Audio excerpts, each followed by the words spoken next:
Well, you said sucking noises. I'm just. I was going to say pussy's involved, but okay.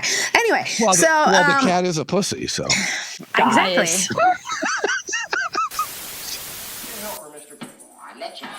Hey, get in here. Dallas is about to start. Welcome to the Ewing Barbecue. We're a Dallas rewatch podcast. We watch and review every single episode of the TV show Dallas, one at a time. It's a lot of episodes. We're now in season 6, and today we are on episode 23. Season 6, episode 23. 126 of the series. My name is Mary. I'm Josh, y'all. And I'm Melanie, y'all. And Sarah is on her way to Cuba right now to so we just came back from the Hollywood show, and it was super awesome. That was a time. That was a time. That was cool. Ridiculous. We were supposed to record this episode over a month ago, but then the Hollywood show came up and we just got busy. So Easter Bunny, and then I was at 90s Con, and right. I did the Twin Peaks days, the real Twin Peaks days, and it's Plus, just been crazy. You three girls are ADD, if you didn't know that. So what is time? What is time? Honestly, time is time? is fleeting. Yes. And time as we move into April Stevens month, April. We have, I believe it is the weekend of the 20th. In Dallas is the Yellow Rose Gala that Sherry Wilson is working on. That same weekend in New Jersey, Omri Katz is at HorrorCon with the Hocus Pocus crew. I just learned, Deb Trinelli and Jenna Lee Harrison are at Chiller the last weekend of April. And as of now, Kate Mulgrew, Garnet McGee, is coming to the Boston Fan Expo in June. And I'm hoping to be working there. I applied, and that seems to be a pattern lately. I've heard nothing. It might be a little early in their process for them as well, for maybe crew and stuff. But I've gotten addicted to the cons because I just also applied to the Rhode Island Comic Con in the beginning of November. And we're still waiting on certain events that could be happening in the fall. Yeah. I mean, we'll see. No. I want to give another shout out because I got along so well with Christine Lakin at the both in California and at the 90s Con for the Keenan and Lakin podcast, where they are a rewatch podcast just like us. They recorded their entire first season of based on Step by Step during the pandemic, and they weren't sure what they were going to do with it, and they've now just released episode 5, and it was all pushed by 90s Con. Cool. So they are out there, and give a shout out and a welcome to our newest rewatch podcast out there. Awesome. And hoping that there's they will always be room for one more. Hoping they'll be giving us some shout outs as well, because we did swap information. Cool. Yeah, that'd be cool. I'm guessing we won't hear it for a while if they recorded their first season 5 years ago. Right. Hey, guys, I don't mean to interrupt. Are either of you drinking? I was just at the fridge, and I was like, wait a minute. Okay, I'm cool. always drinking something. All right. All right, beer back. Yeah. But it's funny because I got back from 90s Con, and I just started season 1 of Step by Step on HBO, or I'm sorry, Max, on Max now. Do 2 episodes, and I'm already almost halfway through season 1. Dude. I watched a little bit when it was first on, but that started in 92? Something like that? Nope, 91 right after Patrick literally went from one to the other. The fall after, so 91. So that makes sense because that would have been fall of 91. I was a sophomore, so I would have been watching TV a little bit that year, and then I kind of fell off of watching episodic TV in high school. But when I graduated college, I was living for a while with my brother, and his wife, and they had my nephew who's really little, and I would babysit. And every morning I would get up and babysit Christian and watch Step by Step. And I got really into it. Oh, yeah. And it's funny. He and Omri Katz were the two that jumped into new series immediately after Dallas. Well, Step by because he had Step already set it up beforehand, right? I mean, Right. that's why. And Erie, Indiana. Yeah. No, interesting thing about Step by Step is they didn't want Patrick Duffy at first. They said, oh, he can't do comedy. He's a drama I person. thought that show was made for him. No, they did not want him at first. He Oh, was because telling I was understanding that it was part of his contractual thing to come back on Dallas. yes, he was going to get another show, but it was not originally intended to be that particular show. Okay. So what they had them do is Leonard Katzman sent over the Dallas blooper reel to show that Patrick does have a sense of humor. And that's what brought him in. So that's, And he definitely does. oh, yeah, he does. He definitely does. So I'm still marveling at Fern Fitzgerald and her craniotomy story. Yeah, why don't you retell that story for people who have not listened to our other episode? Right. I guess she she tripped over her dog at the park or something like that, was it? Yeah, she was at the park with her dog. I think her dog maybe saw another dog and started freaking out, and then she tripped and fell, Uh-huh. and she bruised her brain.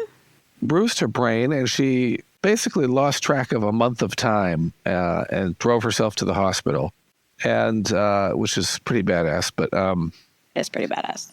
I did take pleasure in... Yeah, that's what I said verbatim. I did take pleasure I told Fern Fitzgerald herself it was badass. Continue. I'm sorry. I did take pleasure in doing my Jordan Lee impression for her, of walking in and go, now, Bob. Every time I would come by our table, it would be, now, Bobby. She loved it. Oh, yes. And the month has been, as we said, very busy, and I have a few cast members that are on hold in the bullpen for wanting to do episodes of the podcast. And I said, we'll get That's back to cool. you after Easter. Yeah. So- Yeah, for sure. And if I can, I'm trying to put the feelers out and see if I can find Susan Howard. That'd be cool. That would be cool. No one seems to be in contact with her, huh? There might be someone. I just have to check. Anything for you to report? You want to do our subscribers or? Sure, we could thank our Patreon members, of which we have a couple more since the last time we recorded. A big shout out, thank you to our Patreon members, Brendan Phillick, Captain America, Amy Hara, Carl Reinsch, Rachel Good, Marie Johnson, Michael Jung, Jason Carter, Jennifer Indelicato, Laura Bernheim, Brad Mulholland, and Anita Wren, and Kristen Carlotto. Her birth certificate is old, but she's very young at heart. Alice Herson, Mavis Anderson, turned 95 on March 10th. That's pretty cool. Rosanna Christensen would be 73. Poor thing passed away in 22, maybe, I think it was. Steve Canale celebrated his 78th birthday on March 14th, which is the same day, not year, but Dennis Patrick, who played Vaughn Leland, was born March 14th, 1918. The Duff himself turned 75, Patrick Duffy, on March 17th. And he shares a birthday with Leslie Ann Down, who played Stephanie Rogers, who was 70. Dak Rambo died March 21st, 1994. Kathleen York, born 1961. Lucy was involved with Eddie Cronin, and I believe Kathleen York was the mistress of Eddie Cronin's character. She was born 1961, so she is 63. James L. Brown, who played Sergeant McSween, March 22nd, 1920. So he'd be 104 if he was alive. He'd be very old. Jeff Cooper, who played, I believe it was Dr. Elby, died in 2018 on March 24th. Our own Brenda Strong, we love Brenda. Brenda's a good person. 64, March 25th. And Amy Hara had a birthday on March 25th as well, our subscriber. So shout out to We Amy. met at the Hollywood show. That was pretty cool. Yes. And Lillian Trotter, Kate Reed, died March 27th, 1993. And that's all I have for March, so I'm going to put that away and shut my mouth for once. Cool. I just have one more announcement before we get to the show, and that's my news that with a little promotion that I got a new part-time gig this week where I am giving ghost tours. So if you are in the state of Michigan and you would like a ghost tour, I am giving them in Grand Rapids, Michigan, and you can book that at usghostadventures.com. Ghost Adventures. And I hope to see you there. And if someone came on my tour and you listen to this podcast, oh my God, message me beforehand so I can make sure I'm working, and I will bring you some sort of gift. So. Oh. And I am going to continue beating on the door in Salem, Massachusetts. I put in for one ghost tour job, and they moved on without a reply. So I'm going to move on to look at others. But it's been so busy lately, I am not pressed on it yet. Mary, did anything ever come of the Hollywood Reporter article? No, I literally cannot. I haven't seen anything. I've searched for it. A goddamn thing. Nothing. I have no idea. Unless it just didn't make it. Maybe he submitted it and it didn't go anywhere. I don't know. Or did they maybe hold it for some reason? Or maybe it wasn't really from the Hollywood Reporter. I don't know. I have no idea. No, I recognize the guy's name. Oh, okay. He had credentials as press when because he talked to Deb Bernard. Gotcha. Yeah. Speaking of, I haven't heard anything. Speaking of Hollywood, Barbara Eden, I should mention, will be at the Hollywood show at the beginning of June, June 7th. She's an absolute delight. How often do they have the Hollywood show? Every quarter, maybe 3 months or so. Yeah. Oh, okay. Yeah, or something like that. Our interview with the 3Ds has 601 views in 10 days. And our Dallas panel from the Hollywood show is up to 12,000 views. Cool. That's pretty awesome.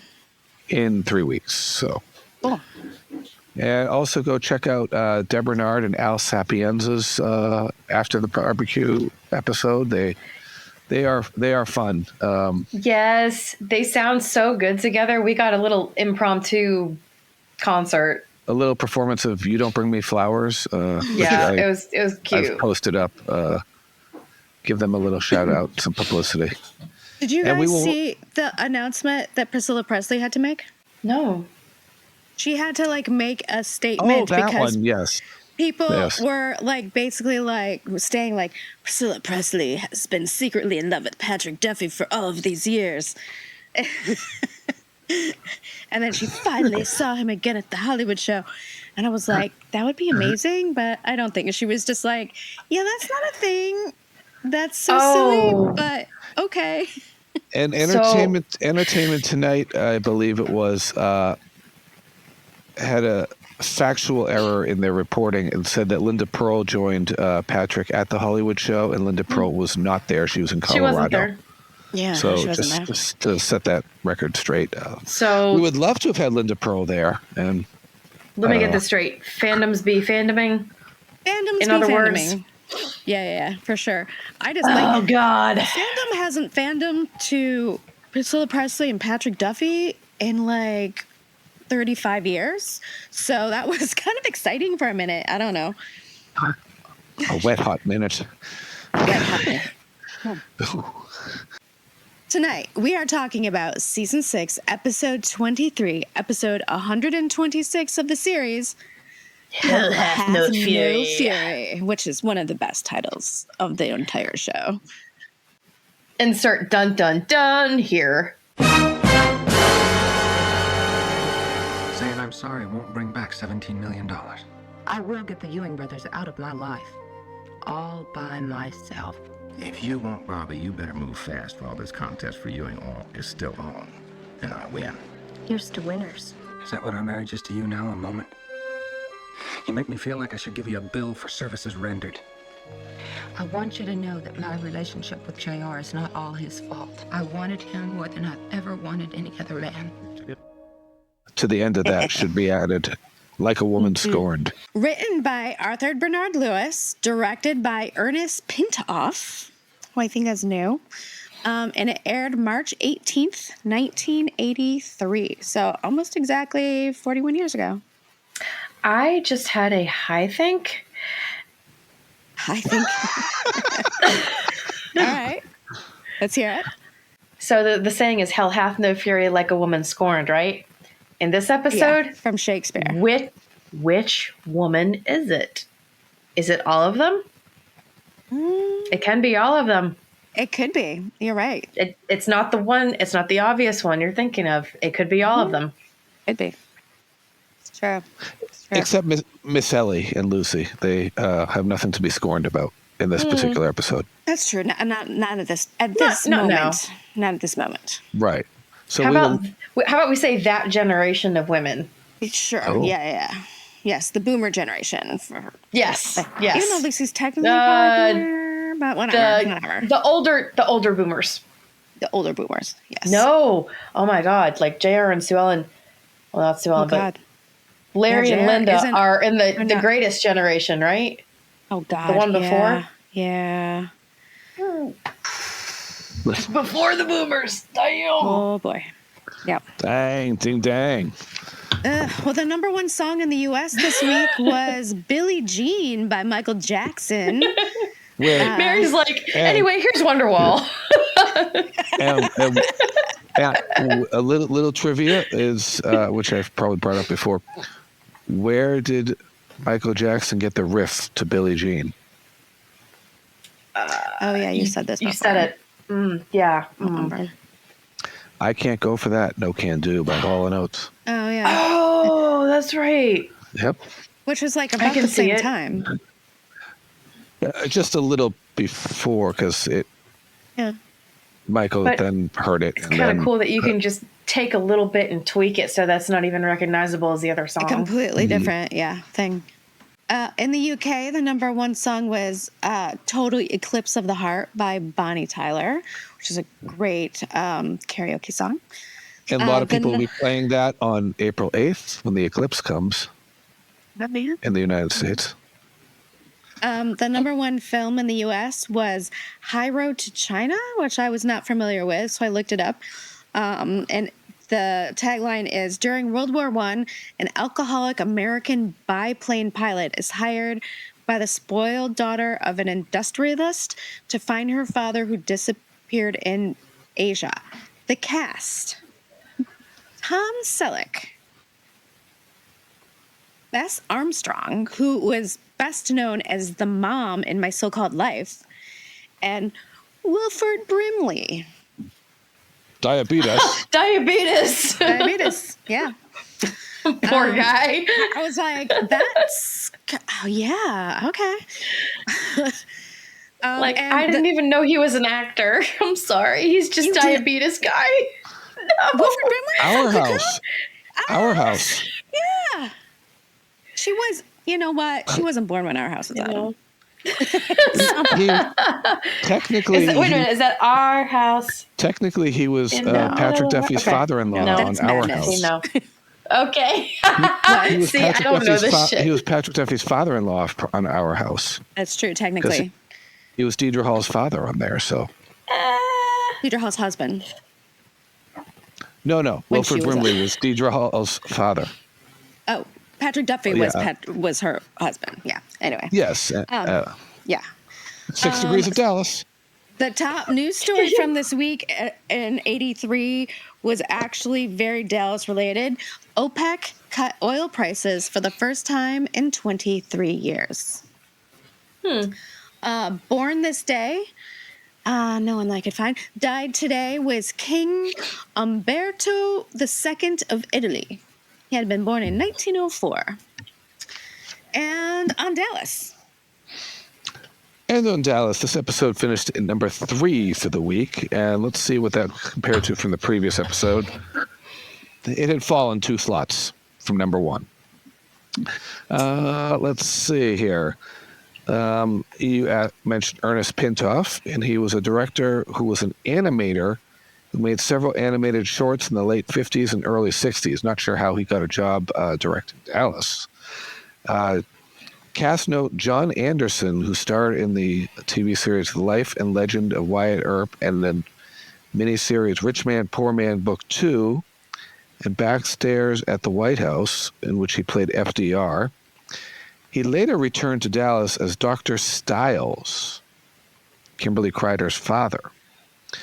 Anderson died of a heart attack in 1992 at the age of 69. 1983, when Sue Ellen was having marital problems, Linda was going through a divorce herself. She got through it in part because of Larry and Mai. They practically adopted her as their daughter after the divorce and took her on trips to Europe and found her house in Malibu so she wouldn't be alone, and even played the welcome wagon lady with balloons, champagne, and a machine filled with bubbles for her house. Yeah, that's all I could go on. There's a long story about that, but I will just say that Linda and Sue Ellen were going to go through marital problems at the same time. Enough said. I'm sorry. That's not funny. I'm laughing at something How insensitive of you. I'll send it to you guys. Okay. All right, we open on, excuse me, let me try that again. We open on South Fork. Teresa With the horses. is giving coffee to JR in his newspaper. Another prop that we would like Carrie to get for us, the newspaper. Mm-hmm. Carrie, he's, just for those who missed it before, Carrie is the prop guy who we met at the Hollywood show, who claims he has like a whole garage full of props. So we watched this episode like a month ago initially, thinking we were going to record. And I wrote down something about, first off, the Amazon episode description. No, they aren't victims. No way. And I want to know what I meant by that. I think it had to do, I think the episode description called like Bobby and JR victims of something. And I was like, no, they're not. They're victims of their own stubbornness in this fight for Ewing Oil. Basically, but I bet if you go pull up the Amazon Prime or the Freevee episode description, it would say something about them as victims. And I was like, I call bullshit. And sadly, they shouldn't be calling it Freevee anymore because they're going to start doing commercials. Oh. Doesn't Freevee what? already do commercials? That's what their thing. I don't know. That's their whole thing, is you can watch it free because there's commercials. I saw somebody complaining on one of the Dallas fan sites that like Freevee got rid of the first couple of episodes. I saw something that like that? too. Yeah, like usually when people say that, you're like, no, there's actually, they're listed as season 2, but actually they're gone. Like Digger's daughter. That's crazy. Well, that's not the only thing that's screwed up because they dropped Falcon Crest entirely. Ugh. Oh, and that was 8 episodes from finishing the whole series.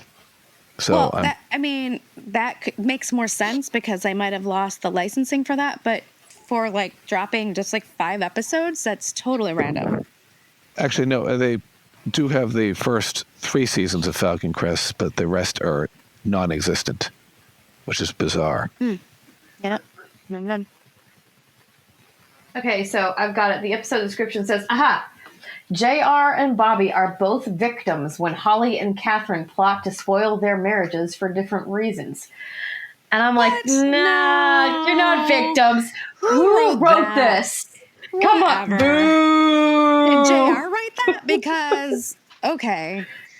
Do we have a wah-wah or...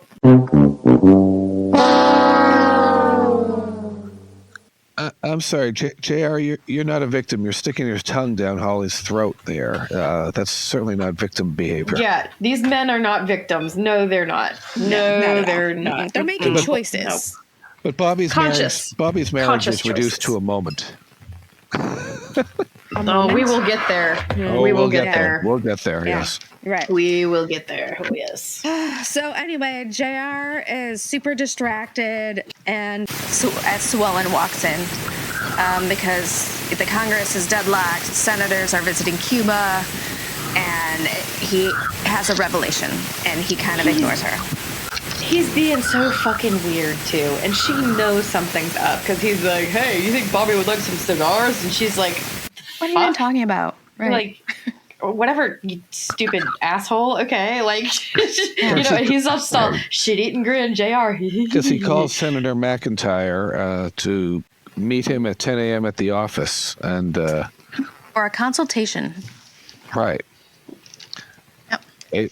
Basically, JR's like, internal dialogue. I need to get the freaking hell into Cuba and get my freaking oil out of there. Get my money. Freaking Or, yeah. oil. Get my money for my freaking oil. And then JR leaves South Fork as Bobby's coming down the stairs at South Fork. He calls Phyllis to let her know that he is running late. That phone seems to be popular at the beginning of this episode. Busy phone It should get billing in the credits. And she said that Thornton McLeish won't be able to meet him till like 7 p.m., which Bobby thinks is late. And P.S. Holly's been looking for you. So he'll go over there. And behind Phyllis, you can see some men waiting in the foyer of the office area, the outer office. Mm-hmm. And it's probably, as we go into JR's meeting with Richard McIntyre, it's probably his security detail. Because he's a retired Right. U.S. something or other. It Ambassador, doesn't I say believe, or- exactly. Yeah, I don't think it says exactly, but he seems important. He lasted through 3 presidents, we find out, but he's now Wow. retired. Right. And he's going to look into getting JR into Cuba on goodwill. Yep. He said he has some advice. He's like, you got to have something that has a federal interest reason to go. Like, you can't just go fishing. Like, there's like got to be like a federal reason that you're going. But he thinks he can help him. Well, if I go in to get my money, then you can take taxes out of it, and that would benefit the government, wouldn't it? If he pays his taxes. Right. Then we cut to Holly's office. That And blue wallpaper is very tacky. I'm just saying. girl is pissed. Oh, yeah. She's not having any of it. She's right to be pissed. She's super pissed. And she's just like, I want you to close the She's door because justified. I don't want the whole office to hear me yelling at you because you just fucked my company. And he's like, what are you even talking about? And like, does Bobby really not know what she's talking about? Because like, She is he mentions the just dumb? 17 million. Yes, Right. big stupid boy. I've said that about Bobby a couple of times in Yeah, this he's episode. just so Yes. he's cute and so Big dumb. boy. And she's like, what are you talking? And she's like, the deal. And he's like, oh, I'm sorry. Did you do that after I told you not to? I'm like, yeah, Bobby, people do things that you don't like. Suck it. And then he's like, I told you so. I'm like, it doesn't help at this moment. No, it doesn't. And Holly's right to be pissed. Yeah. Yeah, And he if- swears if- that he didn't know she was involved. And then she's like, would it have made a difference if you did? And he's like, yeah, I don't know. Probably not. He's got to protect. Bobby's just like, He's got to keep Ewing Oil's ass out of jail because if the government finds out, they shut them down, they throw them in jail for going to an embargo country. So there's a lot on the line here. Right. And she's like, I need to get the both of you Ewing boys out of my life. For good. I'm And done I'm with gonna y'all. do it on my own. yep. I like Holly. And this episode is like her setting the pieces up on a chessboard right now. Oh, yeah. This is Holly's game of chess, for sure. Yes. So then we got to Roy Ralston. Ralston Visiting Purina. JR and Sue Ellen at South Fork and wants to do an interview shoot with them there. Yeah. And then Clayton happens in. And I like the exchange between him and Roy. Oh, you must be share similar interests. And he goes, no, not really. And if JR gets to Washington, well, Dallas's gain is Washington's loss. I love Clayton. He's just like, yeah, I hate you. And then he's there. He says, oh, yeah. And he's like, what are you doing here? He's like, oh, I'm here to take your mom out for dinner. And JR's like, what? Excuse me? Like he's sticking him with a fork. Your mama is coming with me, boy. Yeah. And Ellie, apparently, I would like to have seen what her chat with Roy Ralston was about previously, because she mentions that it was nice talking to you earlier, Roy. Oh, yeah. Or Mr. Ralston. I'm sure. I mean, with Ellie, she's good for just regular chit chat. Mm-hmm.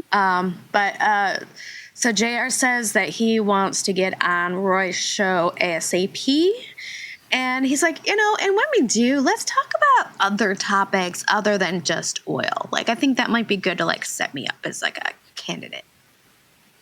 Yeah, and I can open more doors to, say... Cuba?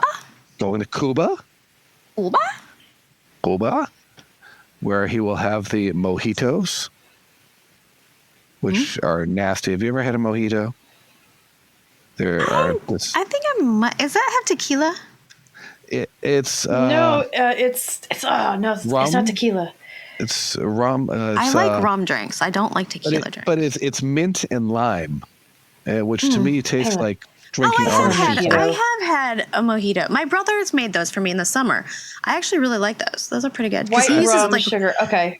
like with like real mint from his garden. It's really good in the summer. I think it's to me it tasted like drinking orange juice after brushing your teeth, which is nasty. You don't mix mint and citrus, in my opinion, but that's me.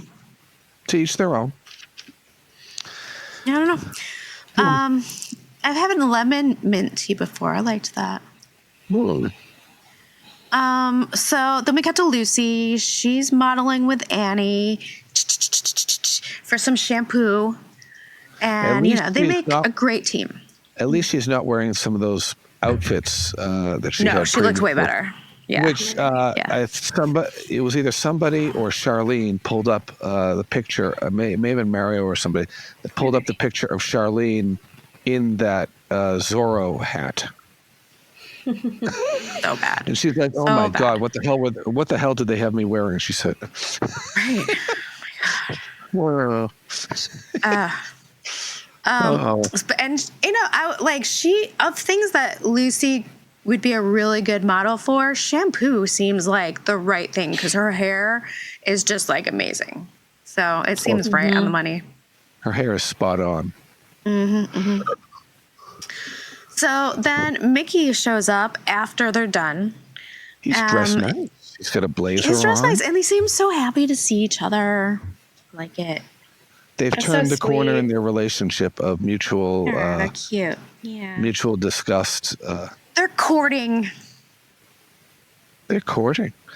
Yeah. Oh, He's like, he wants to go take her out on a date. And she's like, sure, that'd be great. Or you can just like take me back to the motel. That's fine too. get some takeout. He's so we trying can to be get her. such a gentleman about it, and she's like, no. And Lucy's like, you know what? The seal's been broken, buddy. You know what? Yeah. I want you to jump my bones. So let's get back to the. Let's just cut to brass taxes here and just do it. And he's like, what? I worry that like going to a motel like cheapens our relationship. And she's like, what? Why? That makes no sense. Let's just go. And he's like, all right. Go and do the nasty. Yeah. I mean, come Yeah, on. she don't care. No, she's certainly. I don't want to say she's moved on from the rape. That just seems. She's not moved on, but she's moving past it. She's able to like let some of the trauma go because she had someone to like talk to about it and who she was able to be vulnerable with and like was soft with her, and she trusts him, and that's what she was having a hard time trusting someone because of her trauma. So I don't know. He's been very healing for her, and it's just really nice. Isn't he special? And then we cut to Thornton McLeish, who basically explains like Canadian snow to Bobby. It's like there's snow. White It's cold. And it's cold. And it's like and you can't predict it. What is it, like negative 100 or something? And he's basically like, we're having a storm that's every like several years, and we had it last year, so we didn't expect it this year, but when nature's gonna nature, and here we are. By the way, I looked up the actual weather in Canada for the winter of 82, 83, and it was an unseasonably warm winter in Canada that year. Just FYI.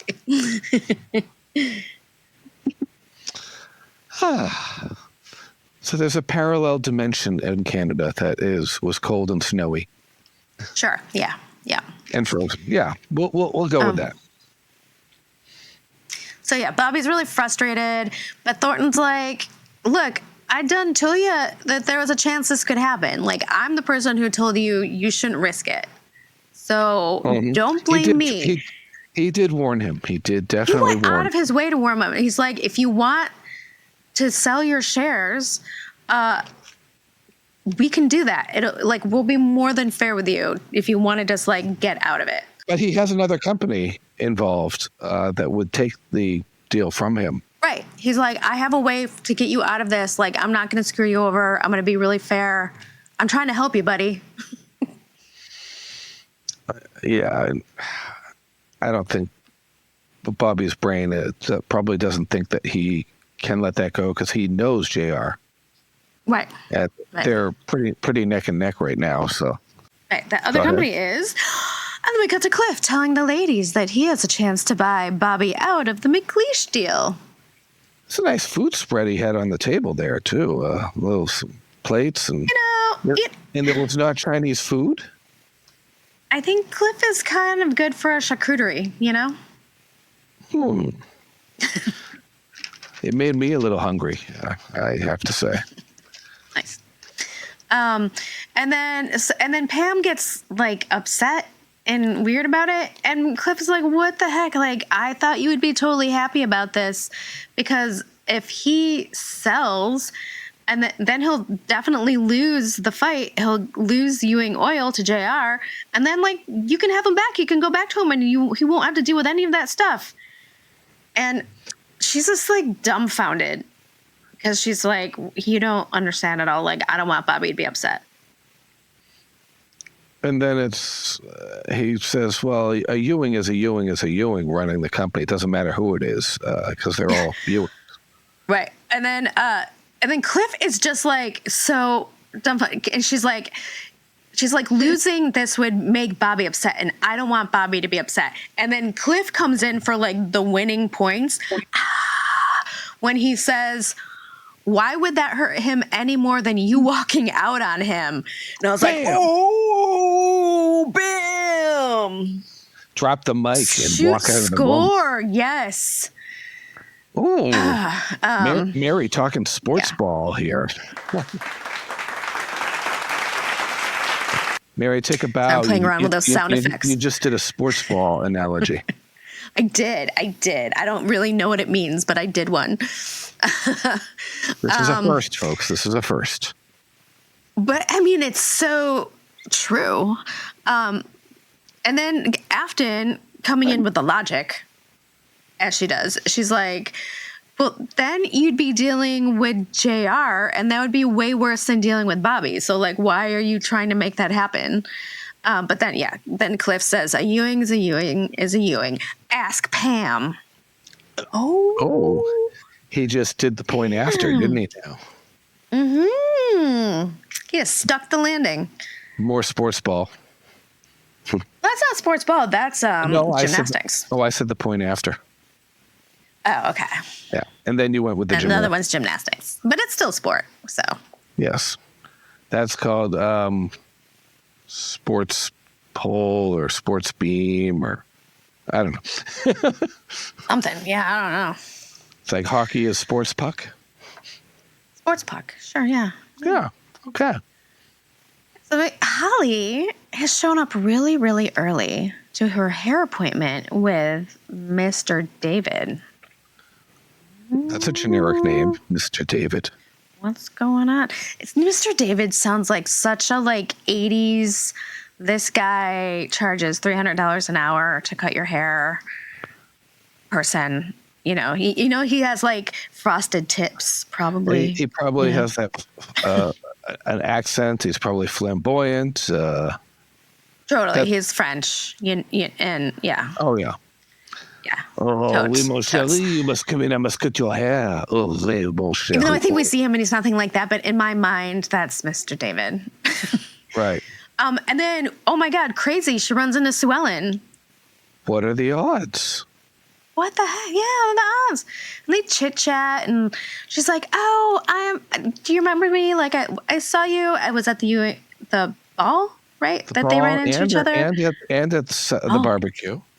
At the barbecue, right? And Sue Ellen was like, "Oh yeah, I do remember you." It's called the Ewing Barbecue, which is the name of our podcast. In case you're a first-time listener. Oh, what? Oh. And she's just chit-chatting, and then Holly's like, I just, wanted to see how your relationship with JR is, which is like, okay, just out of nowhere. Sure. setting those chess pieces up along their board. This is good. Yeah. So Ellen is immediately sensing something bad, but she's trying to play it cool too, because she's not sure what's happening. I noticed that, and I feel like an earlier Sue Ellen would have probably told her, that's none of your business. How dare you? Blah, blah, blah. But this Sue Ellen is stay cool, stay cool, stay cool, stay cool. Mm-hmm. Mm-hmm. She's like, we need more information. What's happening? Something's going on here. What? Why is she probing? But I'm glad she's thinking logically right now, but she needs to work on her reaction and coping skills. Ellen? Yes. Oh. Because talking about supportive wives and fidelity is a red flag. Like someone you met randomly twice and you've been talking to for less than a minute, and then they're just immediately, so how's your marriage? I feel like Holly has to work on her subtleties when she's trying to work this. No. Then she has she's not subtle at all. She has terrible timing. She does. And tells awful lies, because her main lie here is she's like, Sue Ellen, I saw your hair on TV and I just had to find out where you got it done. I'm like, oh man. She hasn't been on That's TV in a while. There's no way that happened. No, she was on TV with the Roy Ralston show. Yeah, but the next appearance on the Roy Ralston show is later in this episode. So it's been but her last one, she's been on a couple before.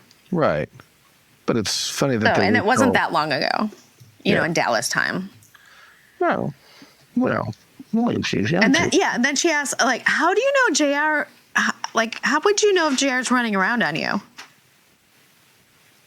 Yeah, and I'm like what? She's trigger. Right. She's so triggered. Yeah. What?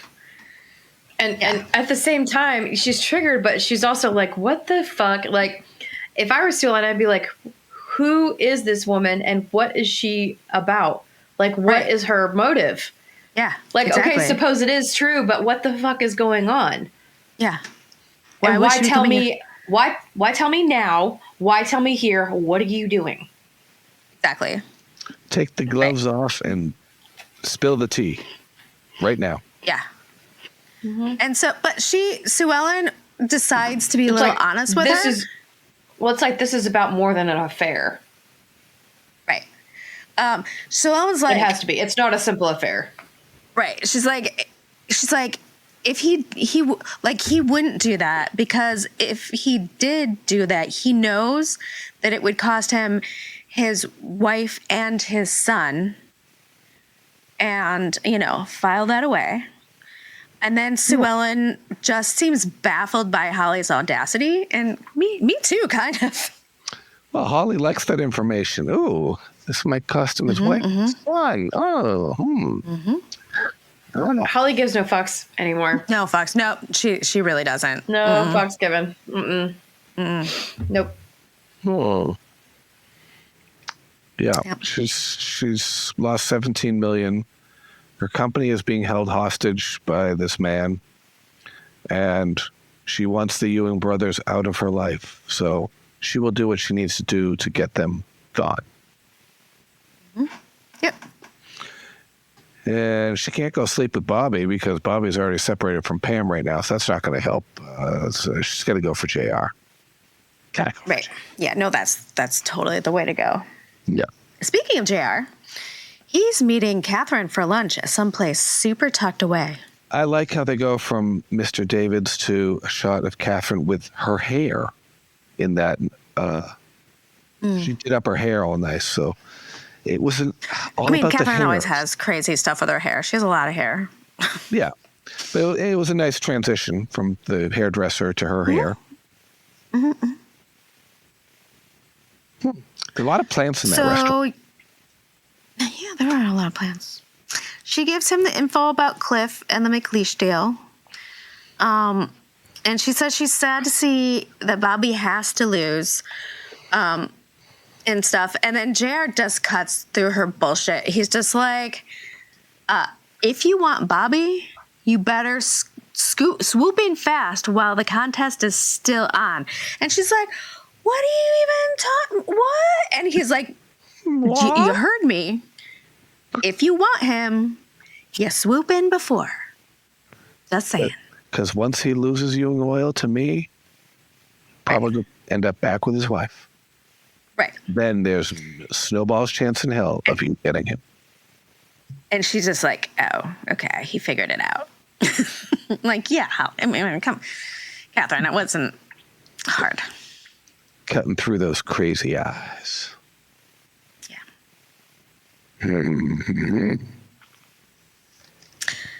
And then Bobby has brought some Alaskan experts. It's Jackson and someone. John Doe, we're going to call him because we didn't get a name. John Doe, yes. Yes. Jackson and Doe. About Arctic drilling. Not the Doe And we met they're in all like- California. What? Oh, yeah, no. Not Amy's friend. And the experts are like, sometimes there's nothing you can do because it's literally snow and ice. That's how it is. What it is, man. And Bobby will not hear of it. Ice, baby. Dun, dun, dun, dun, dun, dun. Not dun, dun, dun, dun, dun, dun, but dun, dun, dun, dun, dun, dun. Under pressure. And Bobby is under pressure All the pressure. because you cannot handle pressure. But if they start looking for maybe some drill bits that might be able to cut through the frozen tundra, you might have an outside chance of tapping that well, maybe. Something. I Yeah. don't know. So they go off to do some investigatory work. And Pam calls. Oh, wasn't Pam that calls and she's like, you know what? Would you like to come and meet me for a drink? Because, she wants to make him feel better because she knows the deal's not going great. And She'd like to Bobby's like taken aback. Would you like to come for a drink and some hot sex and maybe chat for a little bit, hot sex, and we can, reminisce, hot sex. So he's like, he's like, oh my God, there's a chance. There's a chance I could get her back. Oh my God. So he's like, yes, I will meet you. I will drop what I'm doing and come for you on my white stallion. Oh yeah, he will.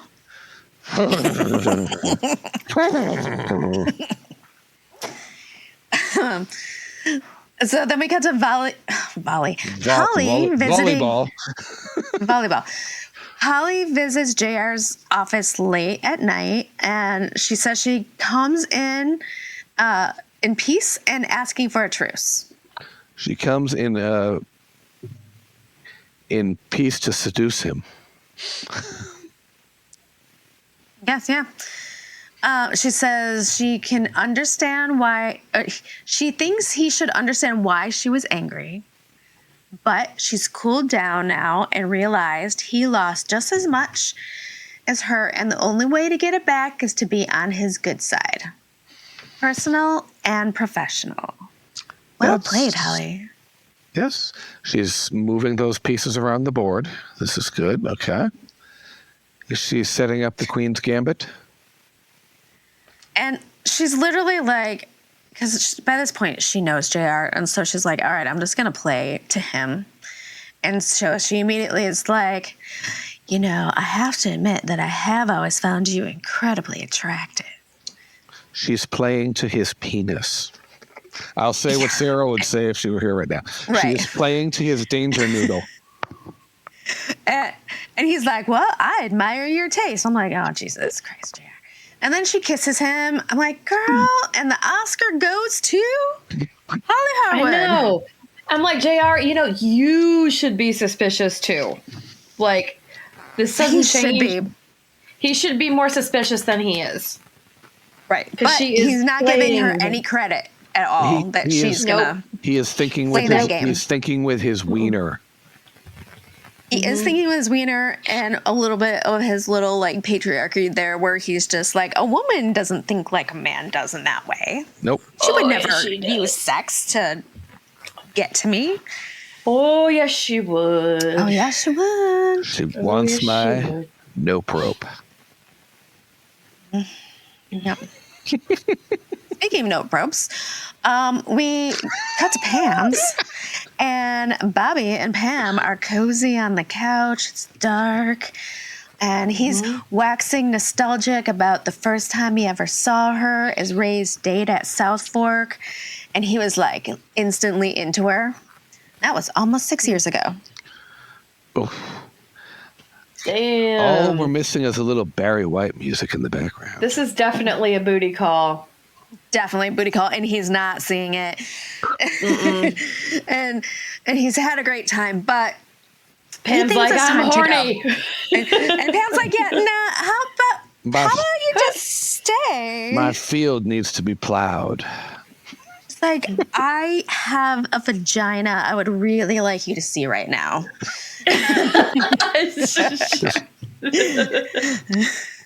No lies detected. Right. I was like, oh, sweet, yes. I will. Then she like, I need that danger and then she noodle. like mounts him on the couch. She does. You know, girl is thirsty. She's so thirsty this episode. She's moist. Yeah. She wants that danger noodle. Yeah, she does, and she gets it. Hooray. And then we come back to Holly and JR at a cocktail bar, like a cocktail piano bar. And he's singing, I Got You Under My Skin. Copywritten music. Oh. Yeah. What? Crazy. Yeah. And we find out that this place is right by Holly's apartment. The place is called Cocktails. Ooh. Yeah, cocktails. Which she won't sleep with Yeah, him until the time is right. Yeah, and he's hoping to get some tail out of it. A little tail, yeah, exactly. And she's like, look, I am going to be ready to get there soon, but I'm not quite ready yet. And I feel like, was this her basically like being like, I'm on my period, so we gotta wait or something? I don't know. Oh, that would have been an interesting More time storyline to later on, think. that Holly returns years later with JR's love child. God. I mean, honestly, you could just, you could throw a stone and hit someone who probably had JR's love child. Maybe Julie Gray had a secret love child that was hidden somewhere. You never know. Maybe Veronica Hamill had JR's love child. That was insinuated. Yeah. But she says she's not ready yet, but soon. And, JR loves that shit because he loves to be made to wait. Like, that is such a turn on for him. while you're waiting, I'm just gonna leave a little lipstick on your collar.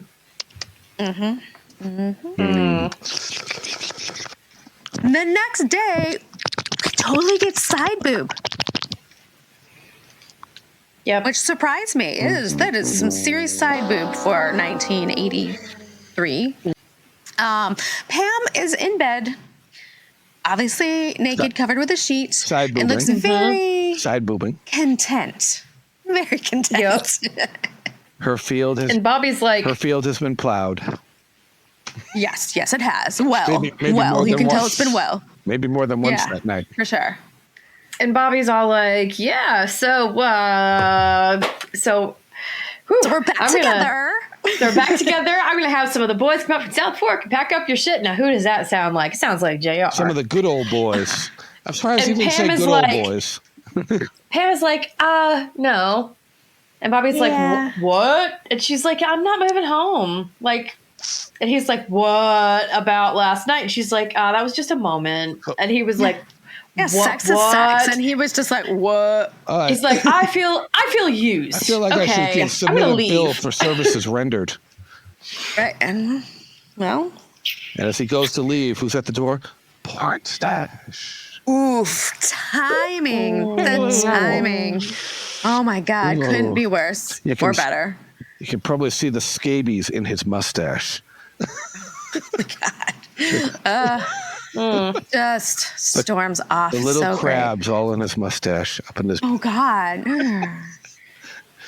Well, facial hair has more microbes on it than a toilet seat, so. Okay, moving on. JR shows up at Walt's with McSween. And Walt is, still a little salty about JR leaving him to rot in jail. Just a little. And, taking everything away that was ever good in his life. Life, job, As he might be. income, career, reputation. You've destroyed me, JR. He looks like hell. He does. He lunges for looks JR, cracked. and McSween lays him out with bam. Ooh. He wants his Cuba contact, but yeah, he's gone. And Jared's like, you know what? We're going to have to find another way because he is too far gone. Not wrong. I love that McSween just bam right in the backside there. Bam. So then Ray and Donna are entertaining a really sad Eeyore Bobby. Right. It was just like, Whoa. I just had a booty call. Oh my I god! thought we were back together. God, he sounds like me, like in college, getting broken up with for the first time. Like I thought it means we're back together. Jesus, Bobby. Take these broken wings and learn to fly again, Bobby. So then he tells him about the problem in Canada. He's like, so there's this snow in Canada, and I guess it's like cold. What? But what about Alaska? Doesn't make any sense. Right. And then Ray was like, okay, you know what? Here, I have 10 million just sitting around that I don't know what to do with because I'm Ray. How about I help you bring in that well with that money? And, he's like, no. That's your money. I couldn't ask you. And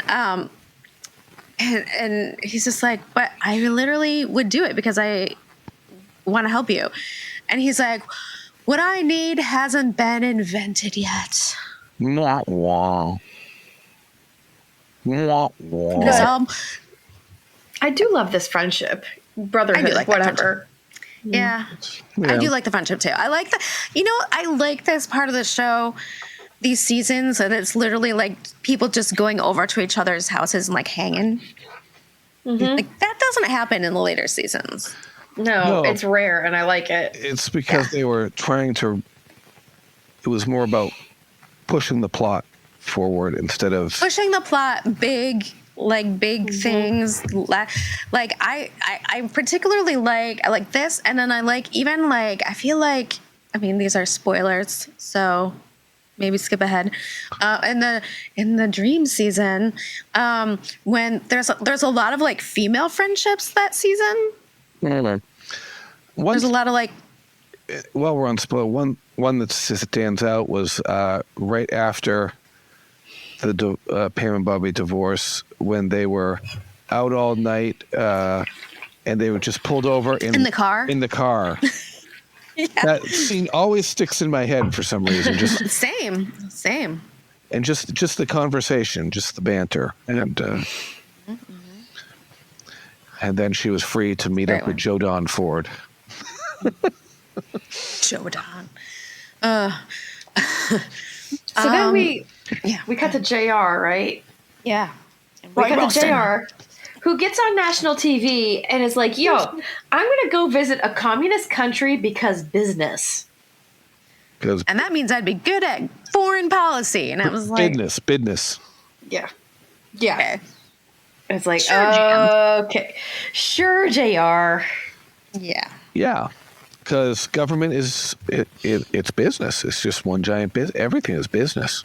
And then It's Porn Stash. porn stash. Porn stash. Porn stash. Porn Stash apologizes for his bad timing. And Pam was like, I just need some time away to think. Well, you can think between my legs, baby. Oh. You can think the time away in France. You know, it's just the place on the French Riviera. Where all the women are topless. Most likely. She's like, that sounds great. And then he says, okay, it's settled. I'll get the company jet. And then she's like, wait a minute. Bad idea, Jeans. You're going too? You shouldn't go. I thought I was going by myself. And he's like, oh, you won't even know I'm there. But I'm porn star. Yeah. Okay, guys. Okay, guys. This is weird. As the little weird. crab critters crawl out of his porn stash. They both know what's happening, and they're just... Scabies. Yeah. Scabies in that mustache. Yeah. And then Holly calls Sue Ellen and says, hey, I think that we should talk. And Sue like, what the fuck? Did we see the breakfast? Did we see the breakfast tray? We don't have anything to talk How much toast about. is that woman's prepared to eat? Did you see the stack of toast? I didn't notice, no. It was like 5, It was just 6 all the pieces of toast. Yeah. All the toast. She's not on a keto diet. Was No. she prepared to eat all that toast? Well, she can't eat all that toast now. She's going to be eating for lunch. I don't think we thought about bread making you fat in the 80s. So that was probably her whole... Because I feel like people just ate toast. Like, I'm not going to eat whatever. I'm going to say toast. Toast with maybe with marmalade. With marmalade and some champagne for Or some breakfast. polenta. She's a fancy lady. Yeah. Some polenta all fruit. What is that? Vienna Would you please pass the jelly? cake. You remember those commercials? I do remember those and the commercials. lady I pops out, did not till this moment. Oh. What the hell? Okay. Oh, that was priceless. What the hell? What the hell? Damn. What the hoochie double hockey sticks? So where are they meeting at? They're meeting for lunch. Something on Greenville. That the Something in Greenville thing. Yeah. yeah. And that's not the And then only there's phone another call. Right. Catherine calls Bobby. Oh no. She's in distress. Can you come over? Something's wrong. And he's like, oh, okay. Something's wrong. And it's that you're not in my bed, and you're still married, and I need to push you to divorce. Catherine. I guess I gotta give her her she's going for it. It's what she wants. She's giving it the old college try. JR told her to go for it now, because once that contest is over, she's done. That's it. Restaurant. Holly's had an attack of conscience, she says. Oh. My. No, it's just a question. Oh. Have you? She's just like, just loves JR, and she wanted him more than any other man ever. But she doesn't want to come between a husband and a wife. You're a liar. Oh, boy. Let's see. Denial. Denial. You're a liar, but you can tell by her face that she's like, oh shit. Denial ain't just a river in Egypt. It's so sad. It is. Really, if you think about it, ask him where he was the other night, and there's lipstick on. He was wearing a white shirt. Well, most people wear white shirts, you dumbass. But not everybody has lipstick on the collar if you're a dude. Yeah, Unless you're Right. playing around. right. Yeah, that was that old.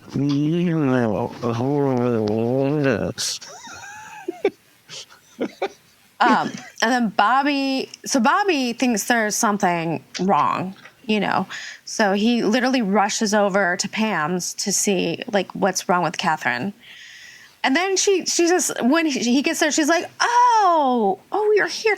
You know, I was just so worried about you. I'm like, okay. Fight and And she's like, you know, because I heard about Canada, and you know the fact that like Pam left. You know, whoa, porn star. Okay. whoa. And then, Pam left. and he's like, Where did Pam go? and she's like, what? And she's like, I want to help with Ewing Oil, even if I can't help with Pam, because I'd do anything for you because we're family. Oh, that just makes it worse. Well, God. So much death. Wow. Porn That's so star, much, so cringe. He's just Johnny So on the cringe. spot, isn't he? Yeah. Yeah. No, he's And I would like to say he's that he's penis on the Pam is what he is. this is my outfit of the episode, the one that Catherine's wearing here. She's wearing bright red pants, a white ruffly shirt, black ginormous bow tie, and a burgundy print smoking jacket with dark blue trim and black heels. The budget Who made this choice? the budget has come a long way since 1978, hasn't it? Yes, and is a choice. So I'm saying. Oh, Interesting. there are choices. There are choices. And Sue Ellen is faced with a choice. She's eyeing a booze in the living room while JR is on the phone with Richard McIntyre. Because you know she can't help but like wonder if that's really happening. And then JR just comes in and he's excited and tells her they might be able to go to Cuba. And she can't. She's just like, where were you night before last? Well, And he's like, what? Well, he was with Fred Hughes and Bill Cantrell. Good old boys. Good old boys. And Fred Hughes, I believe, was a name that was recycled later in the series. Oh, really? Spoiler alert. He's probably some random person who worked on the set, as we found out it was a thing. Right. Spoiler alert. He was Carter McKay's henchman during the Range War. Oh, that's right. Because here's this we found. I didn't know this before we were in the Hollywood show that all of the secretaries were named after secretaries at, was it Lorimar? Yes. Phyllis Wapner, Luella Lee Carraway. I didn't know that, and I thought that was pretty cool. So. Yep. Yeah. And then he's like, I'm late for a meeting now, so I gotta go. And she's just like, oh God. Oh man. Don't go there, Sue Ellen. Don't go. She goes right upstairs to look. So she finally is like, I have to know. And so she goes into the laundry, she grabs the shirt, and Dun, there's lipstick. dun, dun, dun. And Yeah, this sucks. you just see her walls crumbling down around her. You do. Everything just crumbles. This and that part is sucks. freeze frame. And it is on Sue Ellen, so we drink twice. And all I can think of when the walls come crumbling down is that John Mellencamp song. The walls come crumbling down. The walls come tumbling down. So I give this one 4.5 bourbons and some Pam's side boob. Side boob. Oh. I give this 1 star plus 3.5, which makes 4.5. And I give it McSween's chop to the back to lay out. Oh yeah, nice. Driscoll. Yeah, his little like Because we have fancy move. We had stuff going on in this episode. Things are moving. We did have stuff, but there's a lot of stuff. There's a lot of cutting between some action. Mm-hmm. Melanie will bring it home. I don't know. I think maybe like 4.25 bourbons for the episode, and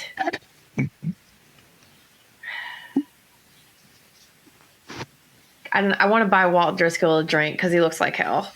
Oh, poor Walt Driscoll. Seriously. I know. Yeah. Oh my Ruined. God. Yeah, ruined. Poor guy. Ruined. So the next walls crumbled episode down, is they're crumbling like a cookie. This next episode is season 6, episode 24, episode 127 of the series, Cuba Libre. Which aired March 25th, 1983. The birthday of Brenda Strong, Amy Hara, Marcia Cross, and Elton John. Thank you for joining us. No, but you should check out our website, ewingbbq.com, for all things Ewing BBQ. Order some merchandise and help fund us. Yeah, or we have been selling stuff, actually. We've been getting some orders. So And that's I'm been sure pretty good. after We the ordered Hollywood stickers show, the other day. I was really excited. I'm sure after the Hollywood That's show, we awesome. saw a little uptick in our. Yeah, I'm gonna have to check that. I'm hoping if you found us from the Hollywood show, send us a message and let us know that you have Yes, listened. please do.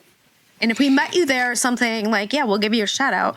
Just send us a message at theewingbbq@gmail.com, or just contact us through our website, ewingbbq.com. And There were check out our Patreon. There were 25 people in a room that knew who we were after the Hollywood show. 25 members. Yeah. They literally were like clapping. Oh, It was wow. crazy. Yeah. The cast. Yeah. It was bananas. I was oblivious to that. I will never live that down, how I had no fucking Somebody clue. pointed out that photo, with the enormity of the size and scope, and I was showing that photo off at photo ops at the 90s con, and they were God, how'd they fit that many people into an area? But it reminded me of the old Hollywood studios shoots when they had all those cast members in a room, and it looked like a giant chorus. And they used to take those photos. It was that They big. used to do that for like soap operas and stuff too. They would have like, here's the whole cast. I had one of those Life magazine books with a picture from, I think, MGM from the 1940s, like that, a full color picture, because Lucille cool. Ball was in it. Yeah, but it was way before I Love Lucy, and she had the red hair. And all you Star Trek fans out there, there are a lot of crossover between Dallas and Star Trek and actors. Your show would not have existed without Lucille Ball. Right. Star Trek and Mission Impossible. Yep. So suck it. She's the first lady of space. I don't think anyone's really, maybe there's anti-Lucille Ball people, but I don't know. It's Yeah, that thing. there are. Trust me, fandom's Really? gonna fandom. That's true. Yeah. Fandom is Oh, yeah. always gonna fandom. Oh, boy. yeah. And Priscilla and Patrick are not a couple. Okay, there's no. If only. That would be amazing. By the way, I went to see her separately. The week after we got back from the Hollywood show, she was in Detroit doing one of her conversations with Priscilla Presley. And it was really, really cool. She really, I think I saw a different side of Priscilla than I normally have, I guess. And she was basically like, you guys can ask me anything you want. I don't care. I'll tell you anything you want to know. I don't care anymore. Wow. And so somebody asked her about Michael Jackson. And As her son-in-law? And she was like, I was against it from the start. She's like, I have nothing against Michael Jackson as like a performer. I think he was great and all that. She's like, but I see it from a mother's standpoint. And when Lisa told me that they were dating, I told her, he's using you. And she's like, and I was right. I like how Priscilla just doesn't give a fuck anymore. She really does. She's just like, whatever. Like, she doesn't have PR people in there going, no, or she, anything like no, that? it's just literally her. That's- She being like, bring That's it. I don't awesome. care. I And did- somebody asked her if she was at all like Jenna Wade, if she ever saw parallels between her life and the character Jenna Wade. And she was like, Jenna? No. She's like, not at all. She's like, I love Jenna. I really enjoyed being Jenna. She's like, but Jenna honestly lived a really boring life, mostly compared to mine. Like, That's awesome. yeah, so boring. Well, She, goes to thank you jail. very much. Like, did you say she's writing Right. another book? Damn, Scylla. Yes. And she said she's writing a second book about the second part of her life. So that's totally going to include Dallas. And I am so excited. Yay. I missed the opportunity to see her in Connecticut. It would have just been too much. I needed to work that day anyway, so it was just. And with all the traveling between there and 90s Con, I had just been in Connecticut, and I actually was like, kind of like, I wish I hadn't bought these tickets because I had to drive across the state to go see her. And I was like, ugh, I'm so tired. I was just gone for 2 weeks. But I'm really glad I did go because it was really cool. And someone asked her what she wants to be remembered for. And she said that she wants to be remembered for doing everything she can to keep Elvis's name alive and in good standing because that's really important to her. And I was like, oh, that's really sweet. And she's like, look, I'm an Elvis fan just like you. So. And Priscilla, if you're listening, Charlene wants you to bring that show back to Nashville so she can see it, as she mentioned during the panel. I mean, honestly, Priscilla, I feel like, and this happens so often. She really, really loved him, but she just couldn't take it anymore. Well, that's exactly, she said that because someone said something about like, oh, no way. It must have been, yeah, no, someone said, I Some really women reach admire their breaking you. point and leave. I really admire you for being able to like leave Elvis Presley. Like he was one of the biggest like stars in the country. Like you on your own didn't have much. And she was like, look, to be honest, like I never thought of it that way.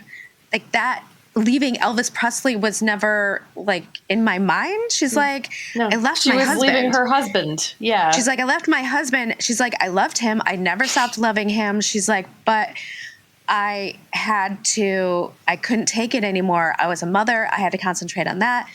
And she's basically she didn't get saying, remarried until long after she didn't get never remarried. got remarried.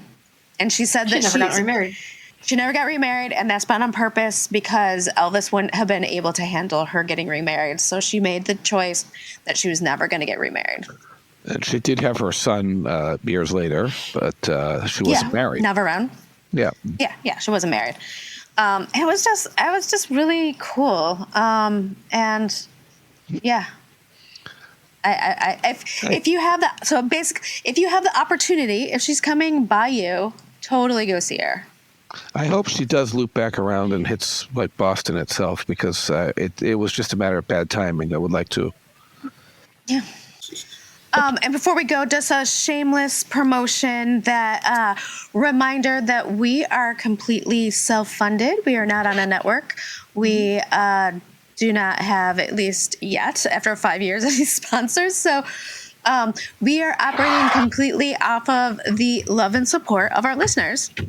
If you would like to, that's all of you. Thank you so much. And if you feel that you would like to, and you're able to, support us in any way, you can do that by becoming a Patreon supporter. And we try to give back to our Patreon supporters by adding extra content. And if you don't have the funds right now, like don't worry about it. But it's something you can do completely for free that honestly, I know every podcast asks this of you, but it really does make a difference by giving us a 5-star review on Apple Podcasts. And even like, mostly if it's a review with like some words being like, I don't know, they're super cool, whatever, doesn't matter. Great episode, yeah. Something Great simple. episode, yeah. That really, really, really helps us with the stupid algorithms. So if you could consider that, that would be amazing. But until then, we will see you. Bye. Y'all come back now, you hear? Peace out, guys. Peace out. Yeah.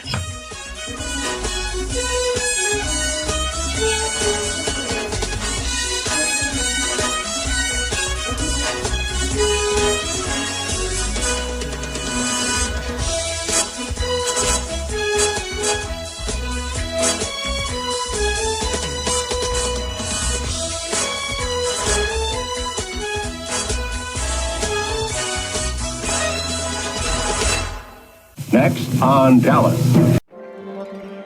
Between the beach, the nights, and all this atmosphere, I wouldn't want you to fall in love with me for the wrong reason. And what would the wrong reason be? It's made him in Cuba. If you want your $40 million, that's where you'll have to go to pick it up. No wonder my brother stepped all over you every chance he got. Now you just keep your nose out of my affairs, or I'm gonna do the same thing. Do not cause trouble. Hey, wait.